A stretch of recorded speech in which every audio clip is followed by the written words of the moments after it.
compare both of those two actors and their performances, and one is clearly a weaker link. So that's what I'm trying to get at, is that she doesn't bring that star power the way that he did. Their performances weren't as effective as each other's. That's my point. Where, okay, she's the pretty girl, she's the wallflower, blah, blah, blah. Obviously, there are many women that go through these types of experiences, yes.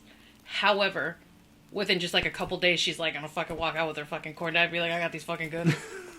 That's what I'm saying. That's what I'm saying. She's the one that is able to adapt very quickly. Like Michelle Rodriguez isn't adapting as easily to the situation as Debicki does. That's because she's got an abusive mother. And kids. Exactly. She has more at risk. She has more at stake. But Debicki, I feel like we don't see her full transformation until she has that feud with Viola Davis where they slap each other. Yeah. And she's like, I'm not going to allow this anymore. Nobody's going to abuse me anymore or whatever. And I think that's what Chris is trying to say, is that character. She goes from being very demure in the beginning, especially in that scene with Jackie Weaver, to people talk her into things. Figuring out how to get along with this heist, how to do what is needed to be done, and then to standing up for herself against Veronica, who is very much in the mode of, I'm the boss, you do what I say. And when she talks shit and she says you're acting like a real cunt, and she's like, don't call me that word. And she slaps her, and then Debicki just slaps her right back and says that she's through taking shit. She should have done that shit to her mom. Jackie Weaver making what does she say? I'm making Krabby snacks and homemades. Deep cut. What about you besides Kaluuya? Viola Davis, Belle's character. Belle, this was her first real movie. Mm-hmm. Because she's a Broadway actor. Yeah. And this is the first real movie she did. Cynthia Erivo. She's great in Bad Times at the El Royale, which is not a good movie, but she's great in it. And then she's in this, and you kind of, because her storyline is very disconnected from everyone else in the movie, and you don't really know where she fits in until you see her come to babysit Michelle Rodriguez's kid when they have to go where they meeting. She's meeting with Veronica and Alice, right? Mm-hmm. So she has to leave, and Cynthia Erivo is the babysitter that comes in to take care of the kids. She also works at like a salon, which is being strong-armed by the Mulligans, or we find out that later that they owe. It's like he set them up. Yeah. But you need to pay us, our tribute.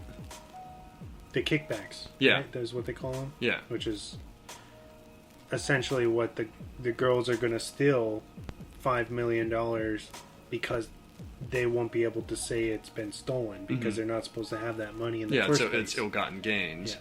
So that's where she enters the story, but she doesn't really join the crew until basically the third act, because Veronica can't convince Carrie Coon's character to come in on the job, so they need a fourth.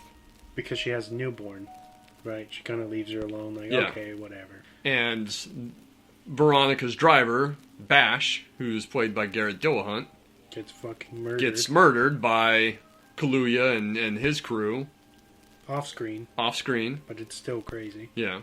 But you can hear the beginnings of that beating that he starts taking in the apartment.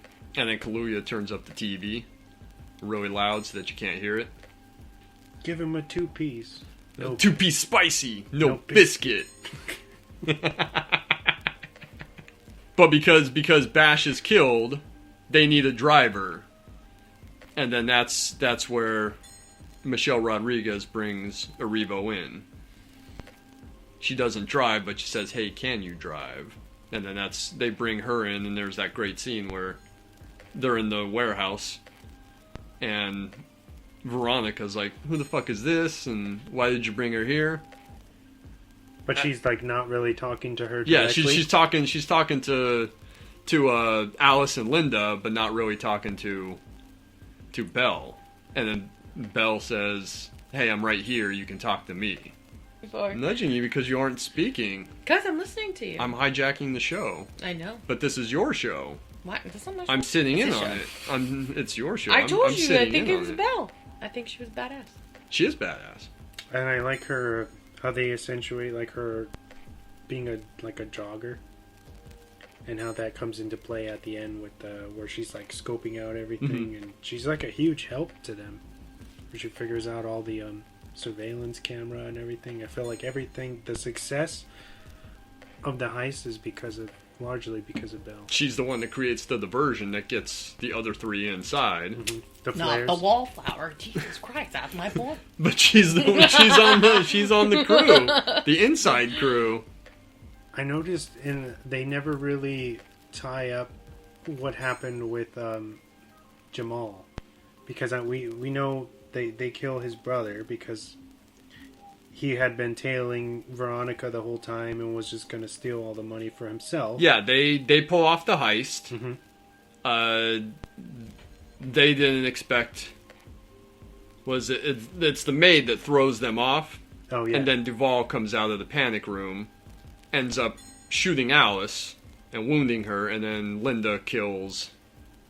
Because he had seen her, he pulls the hockey mask off of Veronica.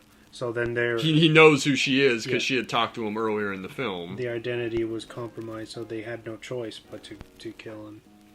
Which actually turns out good for Colin Farrell's character, because he ends up winning. For Jack, sympathy votes. Yeah, he wins the election when it looks like he's going to get beat. Because Jamal starts coming up in the polls. So it looks like he's going to get beat, but it's the death of his father during the heist that gives him the sympathy vote that puts him over the top and wins him the alderman seat. But yeah, Kaluuya is tailing them. Once they have the money, he rips them off, takes off in a van, they give chase, and then he ends up crashing into... Like a center divider. Yeah, like the center divide before the tunnel, which is a great scene because the shot's all inside the van. And looks like one shot, like how when he dies. Yeah. He looks fucked up. Yeah, he's like crushed up against the steering column. Smashed into the windshield. So I'm assuming that Veronica knew that he was going to do that the entire time, right? And that's how that's why they were prepared to pull the vehicle out and chase him down. Because he tips her off with bash his ring and all these things, and she knows that they probably know she has the notebook. So why would they all be that oblivious that they weren't going to try to take the money from them? You're making sense. I don't know if that's I didn't think about that. If that's 100% correct. And like Susie says, just didn't think about it. But just like when she goes to, is it Amanda, the widow? Carrie Coon, right? Yeah, Carrie Coon's character. When Veronica goes there with her dog to her house to talk to her about something, and then she's like, you gotta stop with this whole heist thing, you gotta let it go or whatever. And then she goes into the other room with her baby, and then the dog starts scratching at the other door because obviously Harry's behind the door. Veronica it's not just the dog. The flask is sitting on the... I was getting it. Okay. Sorry. Yeah, then she walks up and then she sees the flask. Yeah. But then, instead of opening the door, she leaves. So, in my opinion, I feel like right there and then she started to figure out that Harry had set them up. This whole plan. You know what I mean? And that's why she didn't open the door and give away that she knew that he was alive. But, and she kind of just played that system to the very end. And that's why at the end when Harry comes out, even though we're surprised, I feel like she knew it was coming. She was hoping it wasn't going to come, but she knew that... that Harry would. I thought you were talking about they knew that Kaluuya was going to try to rip him off. Too. I think that it was just, we went through all this shit for this money, and we're not going to let him just take that money from us. Because there was $5 million, and they only owed the Mannings Yeah. two, but he was just gonna fucking, take it all, and then he ends up dying. But the purpose of bringing all this up is that they never tell us, maybe leaving it open for a sequel or whatnot, but they never say what happened to Jamal's character, because he still never got his money at all. They just fucking take all the money and they say, Yeah, he lost the election, and his that's brother's the dead. end. Yeah, that's the end of that. But do you think that Jamal would even know that they were involved with his brother's death? Based on the fact that he specifically told the brother, don't touch him. Either way, Veronica still didn't make her deadline of the $2 million, because he gives her, you have a month? A month, and then he drops it down to a week. Or maybe it's a time, whatever the time jumps. But she obviously didn't deliver, unless they just didn't show us that, but she didn't deliver the money to him, which means that she would still owe him the money, right? Technically. Or maybe, like you said, maybe because his brother gets killed in the process.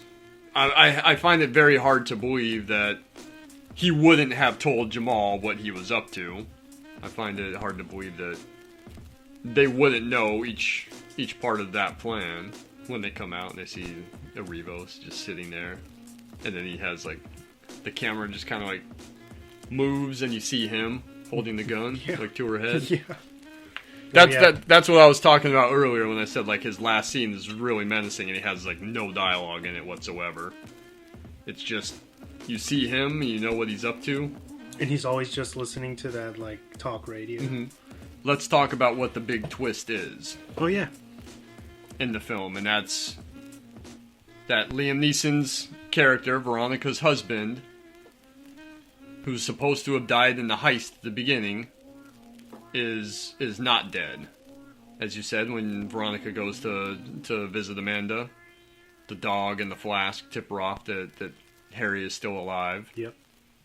You see him talking with Jack, trying to make that deal that, I need to disappear, and Jack says, you need to give me the money. And that's the money that he plans on ripping off from Veronica and that crew after they make that. He plans on ripping them off to give the money to Jack to make him basically disappear for good. So he comes back at the end after they pull off the heist, and Arrivo and Viola Davis go back to the warehouse and are gonna part ways.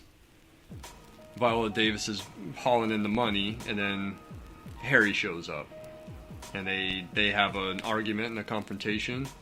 The kind of underlying twist in the entire movie was where their relationship as husband and wife started falling apart, and why it started falling apart, and how exactly that even relates to today, how shit goes down with police brutality and everything, and how her kid was gunned down by a fucking trigger happy cop Because he was biracial. exactly. So that's very interesting to me, that's where you guys saw the more obvious twist, but not kind of that I don't know. Because you have no idea that they even had a son until, But she does leave hints. They leave hints based on when they're both kind of laying down in bed and stuff. And she said, maybe this wouldn't have happened if you hadn't have. Our son would still be alive if you weren't with me. Yeah. So that's where I find that very interesting, that kind of hasn't come up yet, and that it wasn't kind of this deep-rooted twist in the movie, if that makes sense. That divides Veronica and Harry's character, where he feels like he has nothing left in that relationship, and I feel like that's when he ends up. He was, I guess, secretly seeing his buddy's wife. Who is her husband? Do we really know who her husband is in the movie? He's not the main. He's not the main character, right? We don't see him. No, not very much. No. Okay. What's his name? It's not Carlos. Is Michelle Rodriguez? Yeah. Right. And we know that Bernthal is Debicki's. Flurick. I forget. I think his name is John or something kind of generic. Okay. But yeah, So he was, I guess, seeing, his buddy's wife